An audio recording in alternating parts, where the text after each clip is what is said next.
নমস্কার বন্ধুরা, নবদিগন্ত চ্যানেলের পক্ষ থেকে আপনাদের সকলকে জানাই স্বাগতম।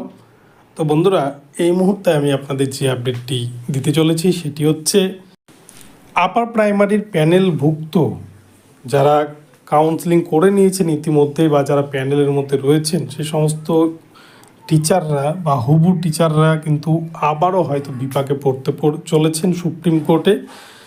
কেননা আগামী সোমবার কিন্তু ফাইলিং হতে চলেছে সুপ্রিম কোর্টে উচ্চ প্রাথমিকের যে ম্যাট 638 সেই যে মামলার যে জাজমেন্ট, ডিভিশন বেঞ্চে যে জাজমেন্ট এসছে তপব্রত চক্রবর্তী স্যারের বেঞ্চ থেকে, সেই প্রসঙ্গে গুরুত্বপূর্ণ মামলা কিন্তু ফাইলিং হতে চলেছে, যেখানে 500-র বেশি ক্যান্ডিডেট নিয়ে কিন্তু মামলা দায়ের হতে চলেছে। তো এই বিষয়ে এখন আমি আপনাদের সাথে বিস্তারিত আলোচনা করব। আপনারা সম্পূর্ণ ভিডিওটি দেখুন, ভিডিওটি আপনাদের জন্য ভীষণ ইনফরমেটিভ হতে চলেছে। তবে তার আগে বলি, যারা প্রথমবার চ্যানেলটি দেখছেন আপনারা অবশ্যই চ্যানেলটিকে সাবস্ক্রাইব করে নেবেন। তো চলুন তাহলে না বিস্তারিত আপডেটটি দেখে নিই। তো বন্ধুরা, আপনারা দেখেছেন বেশ কয়েকদিন আগে, গত সম্ভবত 28শে আগস্ট কলকাতা হাইকোর্টের পক্ষ থেকে কিন্তু একটি রায় এসছে, যেখানে উচ্চ প্রাথমিকের শিক্ষকদের 14,052 জনকে কিন্তু নিয়োগের নির্দেশ দিয়েছে কলকাতা হাইকোর্টের ডিভিশন বেঞ্চ। যে মামলা কিন্তু প্রায় দীর্ঘদিন ধরে ঝুলছিল কলকাতা হাইকোর্টে, সেই মামলা নিষ্পত্তি করেছে কলকাতা হাইকোর্ট। তো সেই প্রসঙ্গে স্কুল সার্ভিস কমিশন তারাও কিন্তু ভীষণ তৎপর যে অতি দ্রুততার সাথে যাতে তারা এই নিয়োগটাকে কমপ্লিট করতে পারে। কেননা তারাও জানে যে সিঁদুরে মেঘ দেখলে ঘর পোড়া গরু সিঁদুরে মেঘ দেখলে ভয় পাই, ঠিক সেরকমই যে এর আগেও যেমন বিভিন্ন কেসে জর্জরিত হয়ে বিভিন্ন নিয়োগ প্রক্রিয়া কিন্তু আটকে রয়েছে। তো ঠিক সেই জায়গা থেকে কাটিয়ে উঠি যাতে আর কোনো আইনি সমস্যায় না পড়তে হয়, সেই জন্য স্কুল সার্ভিস কমিশন, রাজ্য সরকার তারাও কিন্তু এই নিয়োগটাকে দ্রুততার সাথে করতে চায়। কেননা আপনারা সকলেই জানেন আরজি করের ঘটনা নিয়ে কিন্তু রাজ্য সরকার ভীষণ চাপে রয়েছে। সেই জন্য এই নিয়োগটাকে করিয়ে কিন্তু রাজ্য সরকার অন্তত কিছুটা হলেও কিন্তু জনগণের মুখকে ফেরাতে চায়।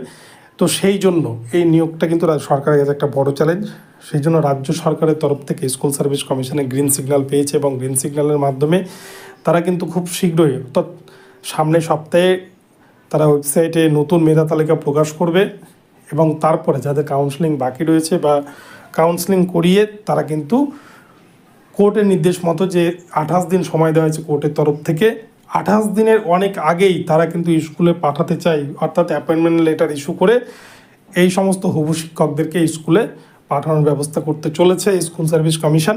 কিন্তু এর মধ্যেই একটি আপডেট উঠে আসছে, আগামীকাল রাত্রেই কিন্তু দিল্লির উদ্দেশ্যে রওনা দিচ্ছে আপার প্রাইমারির বঞ্চিত ক্যান্ডিডেটরা যারা মামলা দায়ের করেছিলেন। তো এক্ষেত্রে প্রায় 500-রও বেশি ক্যান্ডিডেটকে সাথে নিয়ে তারা কিন্তু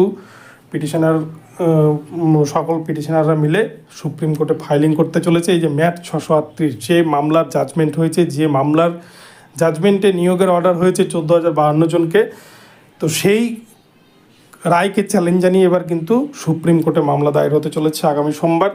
তো এই প্রসঙ্গে যদিও স্কুল সার্ভিস কমিশন তারা অলরেডি একটা ক্যাভিয়েট ফাইল দাখিল করে রেখেছে সুপ্রিম কোর্টে, তবেও যদি সুপ্রিম কোর্টে এই মামলা দায়ের হওয়ার কারণে কোনো রকমের স্টে পড়ে যায় তাহলে কিন্তু নিয়োগ প্রক্রিয়া আবারও থমকে গেল। তার মধ্যে আবার পুজো রয়েছে, পুজোতে 1 মাস ছুটি রয়েছে, তো সেক্ষেত্রে কিন্তু আবারও হয়তো অনেকটা বিলম্ব হতে পারে। তো এই মামলা হওয়ার পর কোন দিকে মন নেয় ফার্স্ট হিয়ারিংয়ে সেটাই কিন্তু দেখার। তার আগে যদি স্কুল সার্ভিস কমিশন নিয়োগ কমপ্লিট না করতে পারে তাহলে কিন্তু বিপাকে পড়ে যেতে পারে প্যানেলভুক্ত হবু উচ্চ প্রাথমিক শিক্ষকরা।